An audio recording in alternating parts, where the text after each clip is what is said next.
નિશા આજે બહુ ખુશ હતી, કારણ કે આજે કોલેજના છેલ્લા વર્ષનું પેપર હતું. પરંતુ ખુશીની સાથે સાથે એક વાતનું દુઃખ પણ હતું કે તેના પ્રેમી વિશાલને હવે તે રોજ રોજ મળી શકશે નહીં.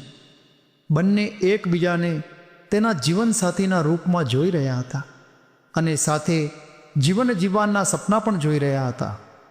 પણ આજ પછી બંનેને પોતાના ગામ પાછું ફરવું પડશે અને પોતપોતાના ઘરે જવું પડશે. બંનેને છેલ્લા વર્ષમાં જ નોકરી મળી ગઈ હતી, પણ તેને હજુ 4 મહિના પછી નોકરીમાં હાજર થવાનું હતું.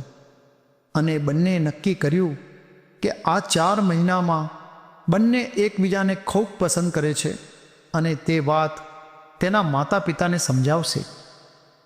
નિશાની સામે એક બહુ મોટી સમસ્યા એ હતી કે તેના ભાઈને તો તે સમજાવી શકી, પણ તેના પિતાજીને સમજાવવું અશક્ય હતું. અને પિતાજીની સામે ભાઈ પણ પિતાજીનો સાથ આપી રહ્યો હતો, કારણ કે તેના પિતાજીની વિચારસરણીમાં પ્રેમ લગ્નની વાત ઉતારવી એ લોઢાના ચણા ચાવવા જેટલી મુશ્કેલ હતી. બંનેના સમાજના રીત રસમમાં જમીન આસમાનનો ફરક હતો, પણ બંને પ્રેમી પંખીડા વચ્ચેનો પ્રેમ દરિયાની ઊંડાઈ જેટલો ઊંડો અને મજબૂત હતો.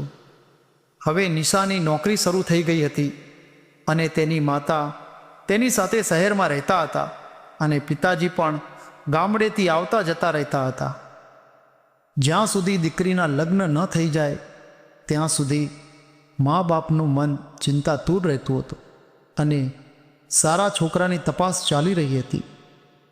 હવે નિશાની સામે એક જ વિકલ્પ હતો, એ વિશાલને ભૂલીને અથવા તો પરિવારની સાથે સંબંધ બગડી જાય તેવી તૈયારી સાથે બંને ભાગીને લગ્ન કરે. અને બન્યું પણ એવું જ કે બંનેએ કોર્ટમાં લગ્ન કરી લીધા. અને નિશાના પરિવારે જાણે દીકરીનું અવસાન થઈ ગયું છે તેમ માનીને તેની સાથે બધી જ જાતના સંબંધ કાપી નાખ્યા. નિશા તેના પિતાને મનાવવા માટે ખૂબ જ રડી અને કરગરી, પણ તેના પિતા એકના બે ન થયા.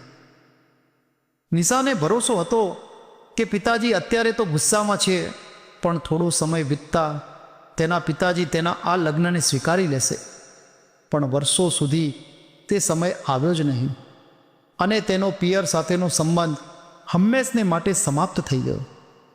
લગ્નના 11 વર્ષ પછી નિશાની જિંદગીમાં એક ખૂબ જ મોટું વાવાઝોડું આવ્યું.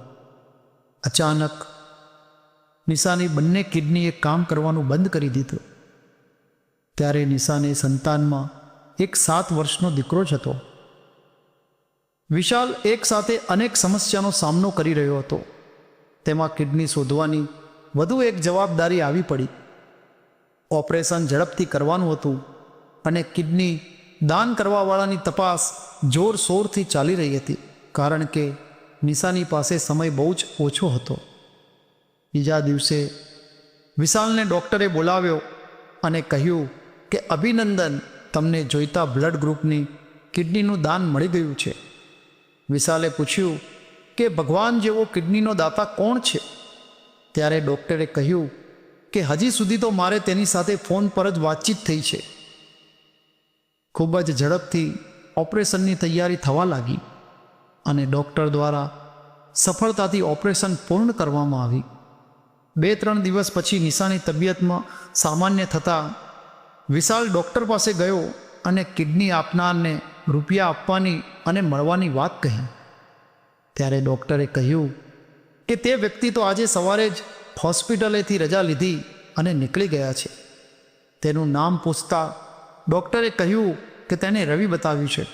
હવે નિશા પણ કિડની આપનાર વ્યક્તિને મળીને આભાર માનવા અને તેની જિંદગી બચાવવા માટે ઉતાવળી થતી હતી. પણ રવિ નામના વ્યક્તિને તેની સાથે કોઈ પણ જાતની ઓળખાણ ન હોવાથી ડૉક્ટરને આગ્રહ કર્યો કે સીસીટીવી કેમેરામાં આવેલો તેનો ફોટો બતાવો. ત્યારે ડૉક્ટરે કેમેરામાંના દ્રશ્યો બતાવ્યા. ત્યારે રવિ નીચે જોઈને ચાલી રહ્યો હોવાથી મોઢું તો ન જોઈ શક્યા, પણ તેના હાથ પરના નિશાન પરથી નિશા ઓળખી ગઈ કે એ રવિ બીજું કોઈ નથી, પણ તેનો સગો ભાઈ જ રાજુ જ છે. ત્યારે ડૉક્ટરે પણ કહ્યું કે એક ભાઈનું બલિદાન છે તેની બહેનની જિંદગી બચાવવા માટે. તમારે એકબીજા સાથે વ્યવહાર ભલે ન હોય, પણ તમારું જીવન તમારા સગા ભાઈએ જ બચાવ્યું છે. અને હા, રાજુ જતાં જતાં કહેતો ગયો છે કે આપણે સામાજિક અને પારિવારિક સંબંધો પૂર્ણ થઈ ગયા છે, પણ આપણા લોહીના સંબંધો જીવન પર્યંત ચાલુ રહેશે. મારું કામ મેં કરી આપ્યું છે અને એ માટે થઈને આભાર માનવા માટે ઘરે આવવાની જરા પણ જરૂર નથી. નમસ્કાર મિત્રો, જો આ સ્ટોરી તમને પસંદ પડી હોય તો દરેક મિત્રો સાથે શેર કરજો, તેમજ વિડીયોને લાઈક કરી કમેન્ટમાં આપના વિચારો રજૂ કરવાનું ચૂકતા નહીં. રાધે રાધે.